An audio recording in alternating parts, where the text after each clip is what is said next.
Hello my lovelies and welcome back to my channel. Today is day 2 of our peg legs, petite pegs and bunny leggings sew along. Today is a day that some of you will follow along, some of you will not, because today we're adding pockets. If you're sewing the petite pegs, they have no pockets. If you're sewing the regular peg legs, they have no pockets. So today it's a great opportunity to cut one more pair of leggings. I'm just saying, one more chance of winning the prize. I'm adding pockets, so if you're adding pockets today you'll be adding the pockets either on the add-on, which has the pockets on the side. Like I mentioned yesterday, I do have videos for those on the Patterns for Pirates blog. If you just search peg legs sew along on Patterns for Pirates or the Patterns for Pirates YouTube channel, I do have videos for that add-on on there for a sew along that I hosted a while back. I'm doing the collar block option, the one that has the V collar block. So I'm adding the pockets to the back of the waistband. So that's what I will be doing today. If you're doing this step, you should have one little pocket, one medium pocket from yesterday, a center of the waistband, and two sides for the back waistband. And this is the only thing we'll be working with today. I went ahead and did a memory hem that's 1/2 inch. I'm using this beautiful new athletic legging, athletic knit from Backstitch. So and it apparently doesn't like to hold, or my iron was not hot enough. So if you don't want to press, what you could do for the pockets, you could use water soluble tape. And I'm actually using this Wizardry Stitchery and Crafts water soluble tape, and I'm adding it to the, can you see there, to the top right along the edge. So then I just peel it off and fold, and this is the 1/2 inch tape, so that means I'm going to fold right where the tape is. And this is water soluble, which means as soon as I wash the leggings, it will just disappear. Okay, so see, now it's just holding perfectly without worrying about the press. Let's do the same thing for the middle pocket, which is this one. See, I already did the memory hem, but with the athletic fabric, I feel like it's easier to work when you have the double-sided tape. So I'm just placing this right at the top edge, along the top edge. Easy peasy. Peel it off, fold it, like right at the where the tape, because this is 1/2 inch, so it's right at the tape.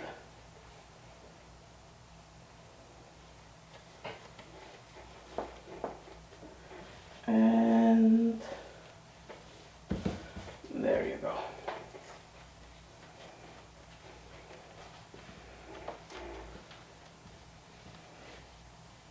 Just wanted to make sure it's straight. Okay, so now it's straight. We need to hem this. We need to hem both the little pockets.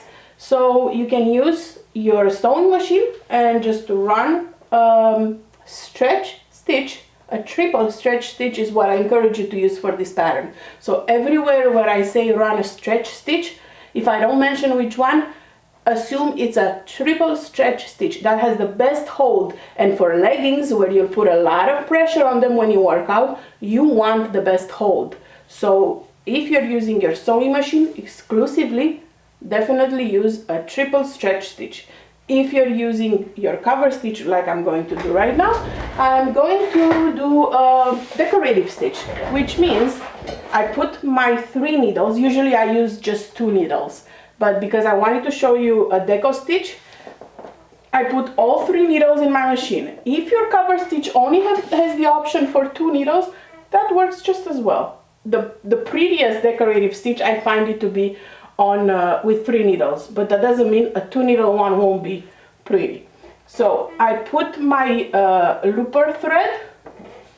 This is the I Smell Children from Wizardry. I only have 3 combs, which made me use candy cane on my middle needle.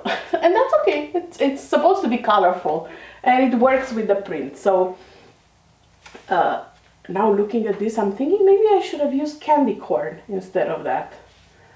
But anyways, I'm not changing it now. So to get a deco stitch, what you need to do, instead of sewing your hem like so with the print at the top, you'll sew it reverse. So on the other side, like you usually do on a sewing machine, but now it will be on a cover stitch.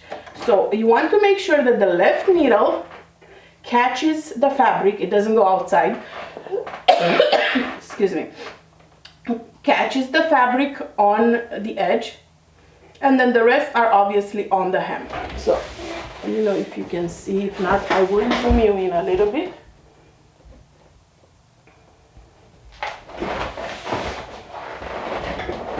So left needle right here, and we're going to stitch. Making sure again that the fabric is all under the needles.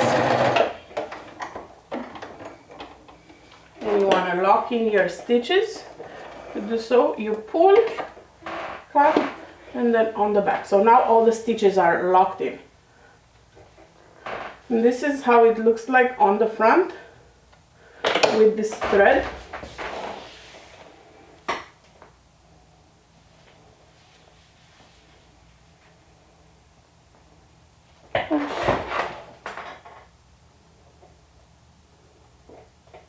It is so pretty. So this is what it looks like with the decorative stitch. We're going to do the same thing for the other pocket. So again, we'll place that with the wrong side up,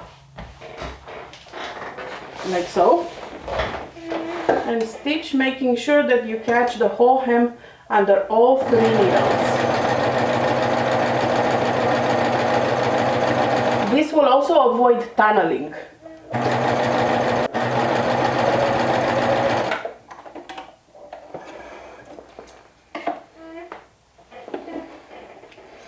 Okay, so this is with the reversed cover stitching on the middle pocket. So now all we have to do is simply layer them. So we're going to take the top, which is this one that has the straight edge. In my case is that blue print. Then we're going to layer the black one on top, which is the middle pocket, and then the bottom pocket on top of it, matching all raw edges. So right now I just want to make sure all my raw edges are matched.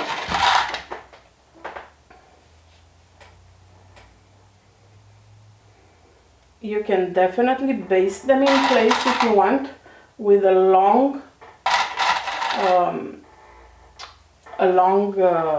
stitch that you can just pop off afterwards. Just use pins to hold them in place.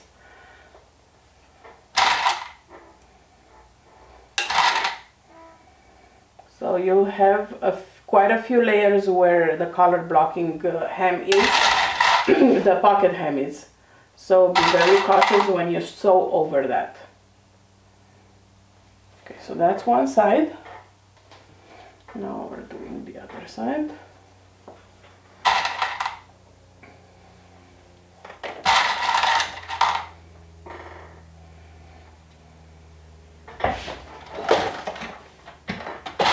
Lay it nice and flat.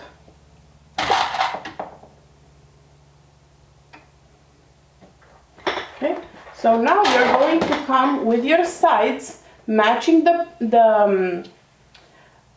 markings that you have from the pattern, the notches from the pattern. You're going to match them with the notch from that middle part, and you're going to place them right sides together, again matching the raw edges and the notches, and that will basically sandwich your pocket in between all the layers. Same thing on the other side. So I just like to pin them and then I'll stitch them. Okay, so on one side it looks like this, on the other side it looks like this. So now we're going to go ahead and stitch with a 1/2 inch seam allowance. I'll be using my serger for this step.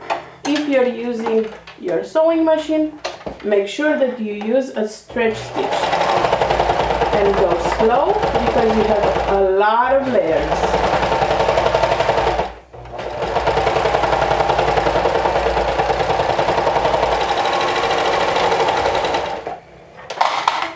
Okay, on both sides.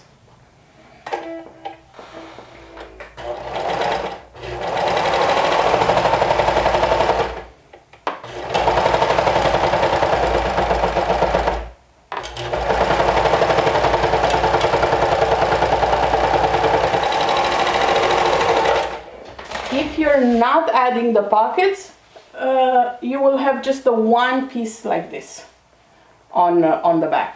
Remember yesterday when I cut it incorrectly? You'll have that solid piece on the back. So now your waistband back is completed. I do like to top stitch this. I don't like to feel this stitching on my skin, so I like to top stitch it towards the side panels. And for that, I'll just do a regular top stitch. I won't go deco on this one. Just to make sure the hem is pressed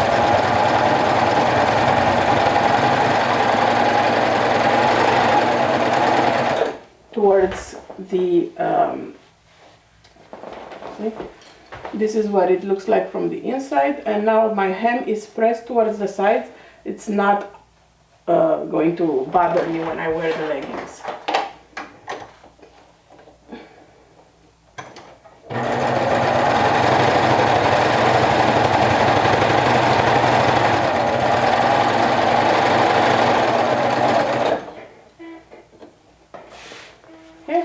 Cut all your threads, give the back waistband or your sides, if you're doing the add-on, or your side with the pocket, give them a good press. I'm pausing the regular video to show you, for our friends that sew only with the sewing machine, I wanted to show you a couple of decorative stitches that you can do on your sewing machine. Some of you might have them all, some of you might have some, but all machines, regardless of their price point, will have a couple of decorative stitches for sure, unless it's an industrial that has only a straight stitch, but that's not what we're talking about right now. So on a sewing machine, what I like to do when you do like a deco stitch is use all of those stitches that you have never used before, the ones that you always avoid because you don't know what to do with them. So let me see if I can zoom you here and catch in the frame the stitches. So you can go as crazy as doing snowflakes and whatnot, but is it worth the time? I would do this on woven dresses for little girl, more like heirloom pieces. I wouldn't do that for the leggings. But for leggings, one that you could do would be this style. Another one would be this style with like a little rhombus. So I would test on a piece of scrap to see if you like the tension, to see if you like the look. Because for example, on this one, see, first of all, I'm not stretching, the machine does all the work. It might be too dense. You don't want a stitch that is too dense because you want it to stretch easily. So see, while this one does stretch, you want to reduce the density a little bit. So maybe let's try this one. Play with your machine. Play with the functions and the stitches that come with your machine. And let's see this one. I already like this one better, a wider one. You don't want to restrict the machine, to restrict the legging from having the stretch it needs to be put on and worked out in. So this is a beautiful decorative stitch. Oh, beautiful. I love this one. So this is an option, pretty easy for a deco stitch. Okay, let's go see another one. Again, this is a guide. I know there's a lot of stitches on this machine that maybe other machines don't have, and I understand that. I'm not saying that all of them will have it. So I'm basically teaching you which one to choose from the options that your machine give you. Find deco stitches that have minimal thread density and they're wider. So this, for example, would be a nice one, especially if you make it wider and longer. So see how it looks like here. Let's try it on the. So this would make a great stitch. This is like a cross stitch. And I'm saying it would be great for deco stitches because it will keep the elasticity. See? It will keep the fabric elasticity without popping any of the stitches, because that's the main thing you want to keep in mind when you're doing deco stitches on your sewing machine, to keep the elasticity of the fabric, and it looks beautiful on both sides. Let's see another one that you could use.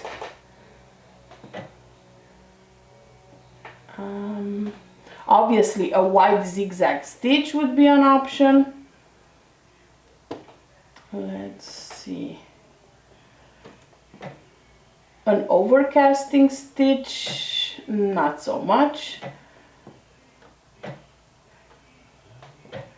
A two-step zigzag stitch is great. Not as much as a deco stitch, but a great stitch for top stitching and keeping the elasticity of the fabric. This is a two-step zigzag stitch. See, look how beautiful it stretches and none of the seams are popping.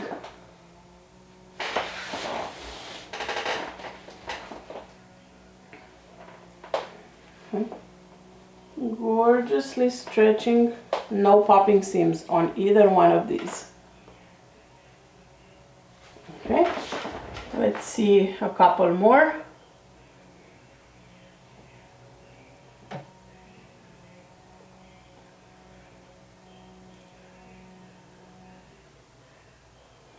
These are some quilting stitches that would be cute. This serpentine stitch is nice for top stitching. This is like a quilting stitch, but because it's wide, it will work great with keeping the stretch. Actually, no, see this one, you can hear it, it pops. So not the serpentine stitch. I guess it wasn't wide enough. So see, always try on a scrap piece of fabric. Okay. This one won't work. It doesn't keep the elasticity, whereas this, you haven't heard any popping, right? So let's go back to this and we could try this one. A couching stitch. This one is pretty. Let's try this one. And again, I'm letting the machine do all the work.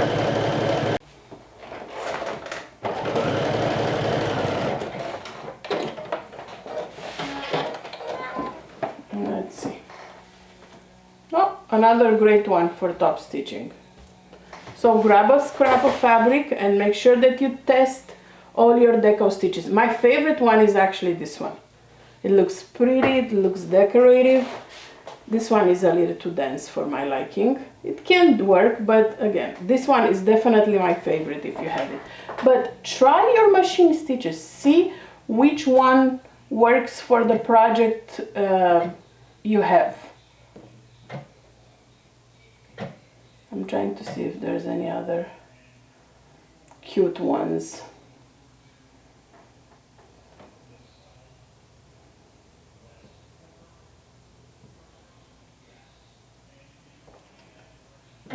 this one could, no, too dense. So again, keep in mind to have a stitch that doesn't have a big density of stitches in it. This one is by far my favorite. Work with what your machine has. Try them on a scrap piece of paper, on a scrap piece of fabric from the same material you're using for the leggings. Don't try it on something different because it will look differently. And test its elasticity to make sure the stitches don't pop, and use that one. You can't let not having a cover stitch deter you from having a beautiful decorative stitch on your pockets or on the hem or anywhere you want to add it. Snap a picture and post it in the day 2 photo comment of your sew along album. If you're not adding any pockets, then there is no need to check in for today. So I will see you back here tomorrow when we'll be doing the legs, which is probably the most complicated part if you're doing color block. If you're doing just the regular, it's super easy. So that will be the most time consuming day out of all of them, but they're all super easy. I don't expect it to last more than half an hour to an hour every day. Tops. Anyways, so thank you for joining me today, and I will see you back here tomorrow. Bye.